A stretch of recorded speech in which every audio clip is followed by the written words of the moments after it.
حضرت عثمان غنی رضی اللہ تعالیٰ عنہ فرماتے سخت گرمی تھی مدینہ منورہ میں، سب لوگ اپنے کیواڑ اندر سے بند کر کے آرام کر رہے تھے،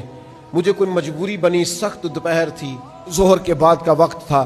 تو میں اپنے گھر کی چھت پہ چڑھا تو میں نے دور سے ایک بوڑھے آدمی کو 2 اونٹ ہانکتے ہوئے دیکھا، تو میں نے کہا یار اس نے سمجھا ہوگا چراگاہیں خالی ہیں، لوگ عصر کے بعد اونٹ لاتے ہیں مغرب کے قریب چرانے کو، تو میں چرا لوں، اس کو سمجھنا چاہیے تھا اتنی سخت دھوپ میں یہ آدمی اونٹ چرا رہا ہے، غور کرنا چاہیے تھا۔ فرماتے میں نے کہا اسے سمجھاتا ہوں، میں سیڑھیوں سے اتر کے نیچے آیا، جب تک وہ شخص بھی میرے پاس آ گیا،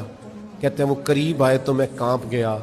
یہ کوئی عام آدمی تو نہیں، یہ تو امیر المومنین حضرت عمر فاروق ہیں۔ فرماتے ہیں میں سیدنا عمر رضی اللہ تعالیٰ عنہ کے قریب گیا، میں نے کہا محبوب پاک کے خلیفہ،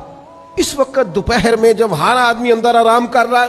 آپ کو سکون نہیں ہے، آپ اونٹ ہانک رہے؟ تو کہتے ہیں حضرت عمر فرمانے لگے عثمان بات تمہاری ٹھیک ہے یار، پر یہ 2 اونٹ مال غنیمت کے تھے، مسلمانوں کا مال ہے، یہ بھاگ گئے تھے، انہیں پکڑنے گیا، تو میں نے کہا کسی غلام کی ڈیوٹی لگا دیتے۔ فرمانے لگے غلام سو رہا تھا،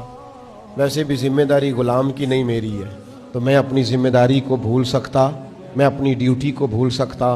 ہمارے ہاں تو ہم نے جان چھڑا لیا بچوں سے، وہ چلے جاتے ہیں فلانے کے ساتھ، حتیٰ کہ بچی بھی چلی جاتی ہے فلانے کے ساتھ کالج یونیورسٹی، کیوں جی مینو اعتبار ہے۔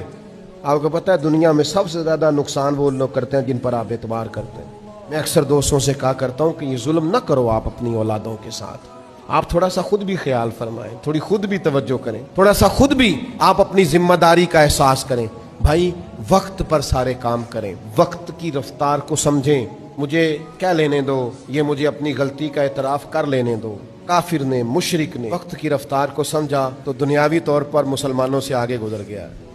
اور ہم نے وقت کی رفتار کو نہیں سمجھا۔